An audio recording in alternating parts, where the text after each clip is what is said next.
The deafening roar of German artillery shells ripped through the frigid air of the Ardennes forest, December 16, 1944. Snowflakes drifted lazily through smoke-filled skies as Lieutenant James Harrington squinted through the vision port of his M18 Hellcat tank destroyer. His hands trembled not from the biting cold, but from what lay ahead: 3 massive Panzer VI Tiger tanks advancing through the mist, their 88mm guns scanning for prey. "They're coming straight for us, sir," whispered Corporal Miller, his voice barely audible over the grinding of their own engine. Harrington swallowed hard. The experimental M7 Wolverine tanks had arrived just 3 days prior. Untested prototypes rushed to the front by Pentagon brass desperate for a counter to German armor. Their designer, Dr. Raymond Blackwell, had promised revolutionary protection with their innovative interlocking compartment system. A technological marvel, the briefing officers had called it. Yet something about the Wolverine's design had troubled Harrington from the start. The unconventional internal configuration, the complicated evacuation protocol, the way the hatches sealed so completely. As he watched the Tigers advance, the lieutenant made a decision that would haunt him for decades. Radio command. "Tell them we're falling back to use the M18s. The Wolverines stay in reserve." "But sir," Miller protested, orders were to deploy. A deafening explosion cut him off as the first Tiger's shell struck nearby, showering their vehicle with frozen earth. In the distance, Captain Reynolds' voice crackled over the radio. "Harrington, deploy those damn Wolverines now." "That's an order."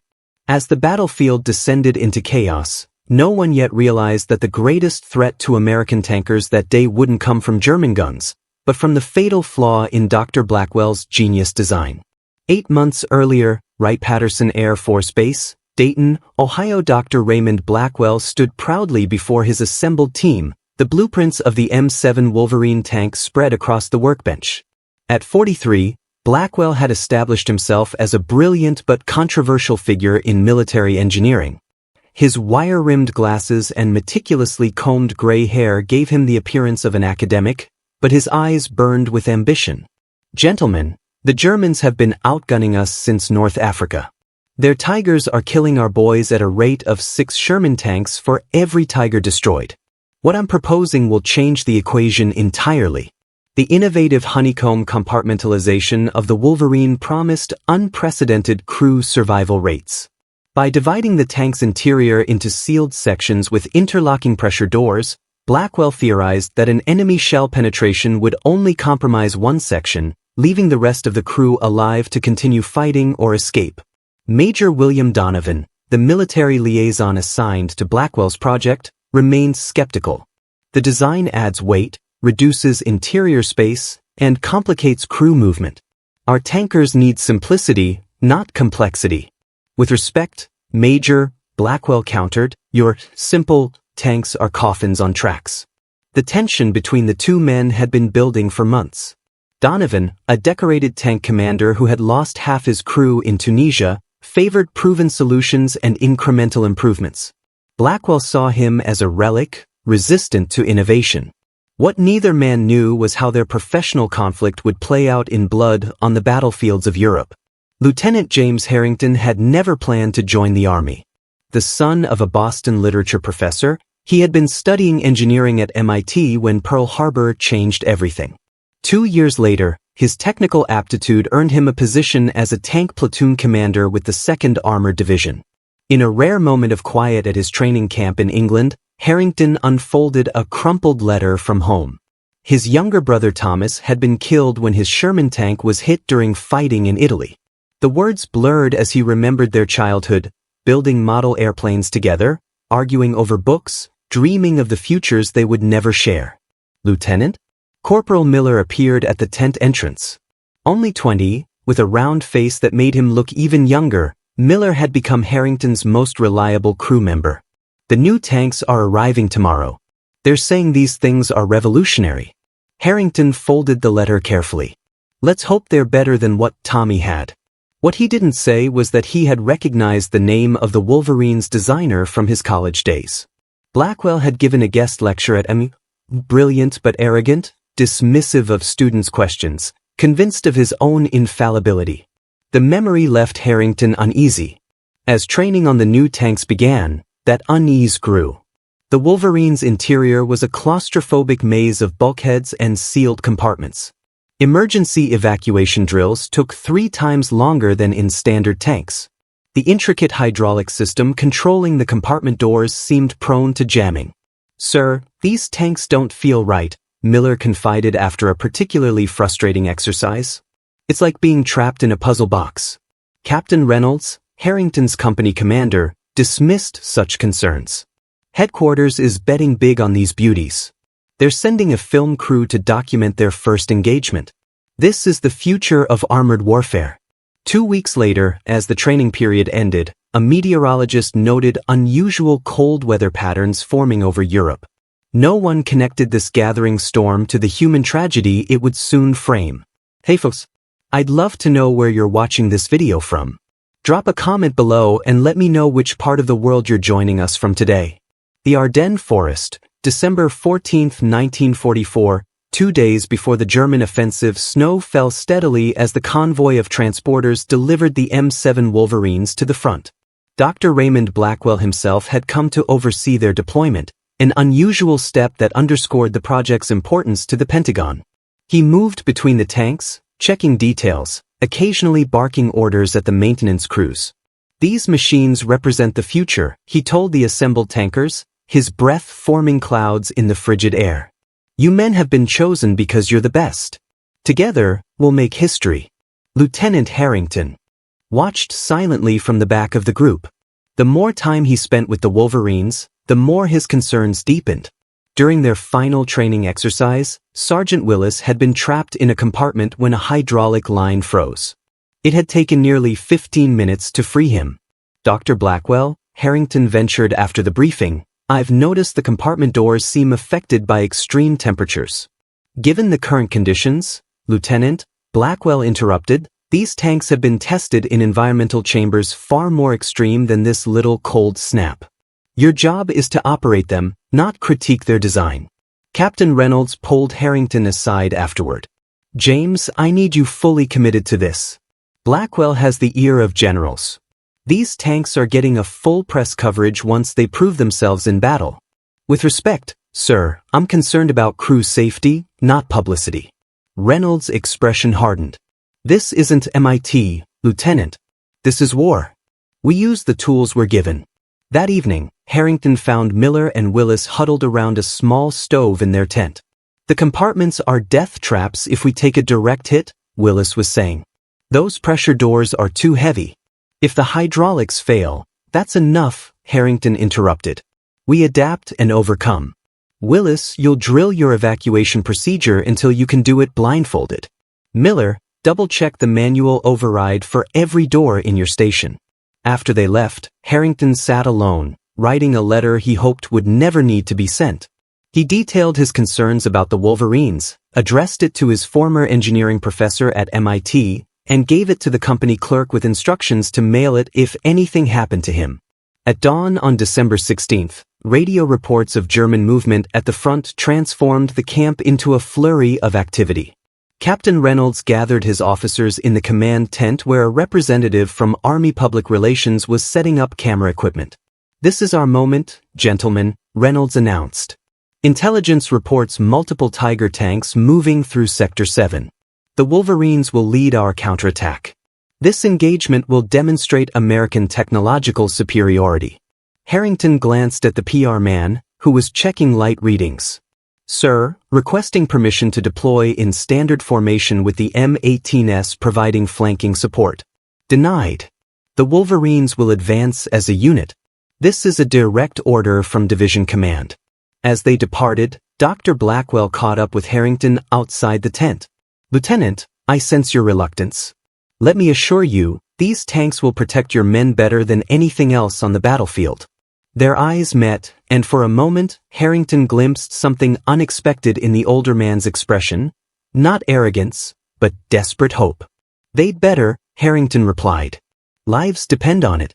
What no one in the camp realized was that they were about to face not a small probing action, but the full fury of Hitler's last great offensive, the Battle of the Bulge. As the tanks moved into position, the first artillery shells began to fall. Inside his Wolverine, Sergeant Willis struggled with a jammed compartment door, the cold having affected its mechanisms exactly as Harrington had feared.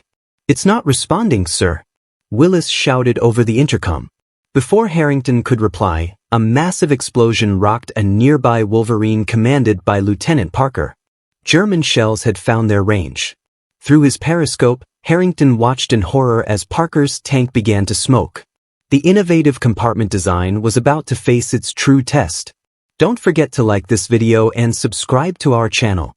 We're trying to reach 1,000 subscribers, and every new subscriber brings us one step closer to that goal. Your support means everything to us. The Battle of the Bulge, December 16, 1944, 0937 hours. The first Wolverine burst into flames with a sickening metallic groan. Lieutenant Parker's voice crackled over the radio in fragmented panic before cutting to static. Through his vision port, Harrington watched as the tank's main hatch remained stubbornly sealed. The automatic release mechanism had failed completely. "Override the compartment system," Harrington shouted into his radio. "Manual release on all hatches." But it was too late. The honeycomb design that was supposed to save lives had become a prison.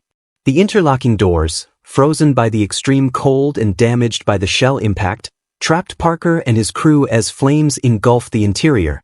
No screams could be heard above the battle, only the popping of ammunition cooking off inside the burning hull. "All Wolverines, fall back and regroup," Harrington ordered, ignoring Captain Reynolds' contradictory commands blaring through his headset. As his driver reversed their tank behind a small ridgeline, Harrington saw 3 more Wolverines hit in rapid succession. One managed to evacuate 2 crew members before a secondary explosion killed the remaining 3. The others became steel coffins, exactly as he had feared. "Sir," Miller's voice trembled, "Willis is trapped in the rear compartment. The hydraulics are completely frozen." Harrington made a split-second decision. "Shut down the engine. Everyone out through the commander's hatch. We'll extract him from outside." They abandoned their tank as German shells fell around them. Using a crowbar from the external toolkit, Harrington and Miller pried at the rear emergency hatch while Willis pushed from inside. The metal groaned but refused to budge more than a few inches, enough for Willis to extend his arm but not his body. "Gimme," Willis shouted through the gap. "You'll all get killed out there." A Tiger tank crested the ridge 400 yards away, its massive gun turning toward them. "Give me your sidearm," Harrington told Miller, then pressed his own pistol into Willis's extended hand. "We're not leaving you. 2 pistols, 1 for each hand.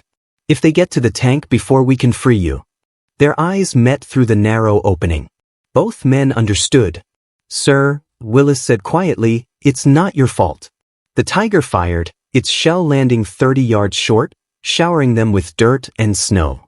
Harrington spotted an abandoned M18 Hellcat nearby, its crew likely having moved to another position. "Miller, we're taking that tank destroyer." In a desperate dash across open ground, they reached the M18 and found it operational. Its 76mm gun still loaded. As Miller took the driver's position, Harrington sighted the advancing Tiger. "Aim for the tracks," he muttered to himself, remembering his training. The lighter American tanks couldn't penetrate the Tiger's frontal armor, but a mobility kill would give them a chance. The M18's gun roared, and by some miracle, the shell struck the Tiger's left track, breaking it apart. The massive German tank lurched to a stop, now unable to maneuver but still deadly. Harrington fired again, aiming for the same spot, hoping to damage the suspension further. As he prepared a third shot, he spotted movement to his right, Dr. Blackwell himself, running from a command half-track toward the disabled Wolverine where Willis remained trapped. "What the hell is he doing?" Miller gasped.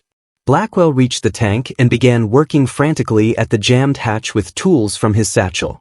Even from a distance, Harrington could see the engineer's face contorted with anguish as he fought to save the man imprisoned by his own design. The immobilized Tiger, unable to bring its main gun to bear on the nimble M18, began firing at Blackwell's exposed position. Shells exploded around the Wolverine, sending shrapnel flying. Still, Blackwell worked, blood now streaming from cuts on his face. Captain Reynolds' voice suddenly broke through on the radio. "All units, Massive German armor approaching from the east. Full retreat authorized. Repeat, full retreat. The Battle of the Bulge was erupting in full fury, and they were directly in its path. Harrington had seconds to decide, retreat to safety or attempt to save Willis and Blackwell, now both trapped in a killing zone. As German infantry began to appear at the forest's edge, he made his choice. Miller, bring us alongside that Wolverine. We're getting our people out.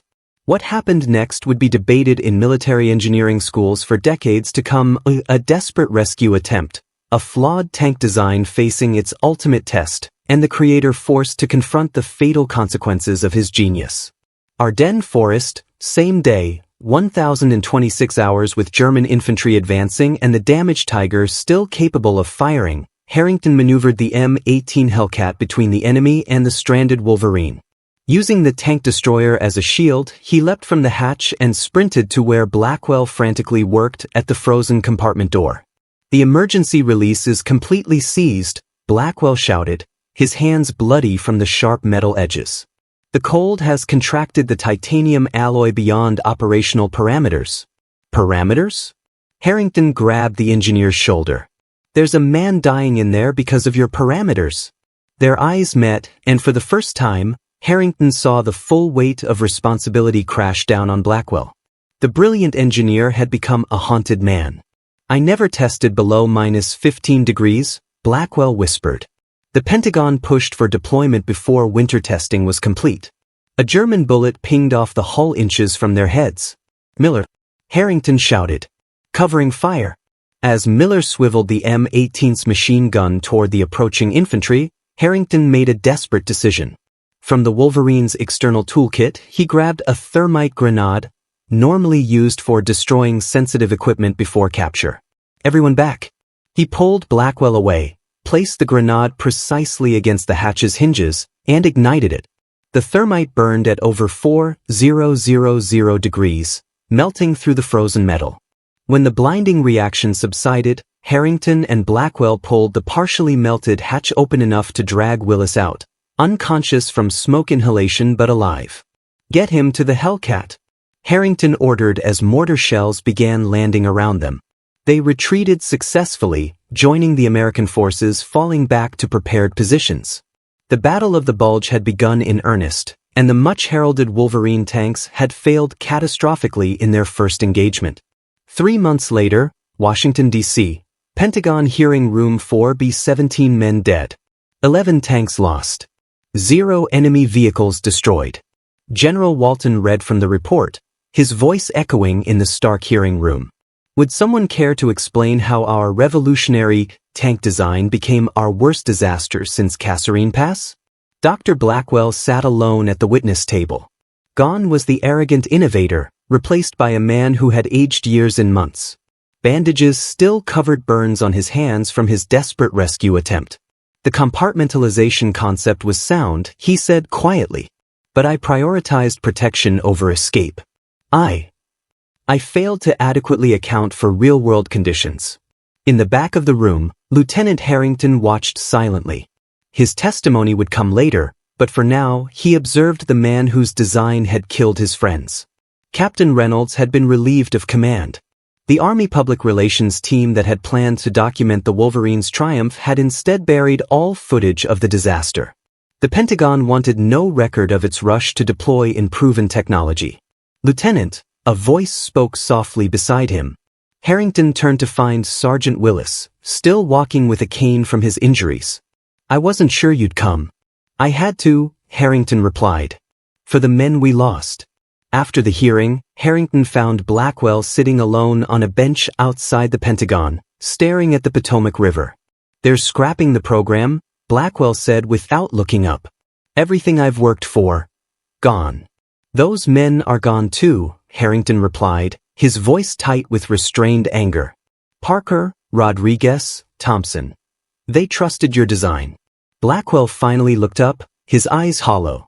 I was so certain, so convinced of my own genius that I ignored the warning signs.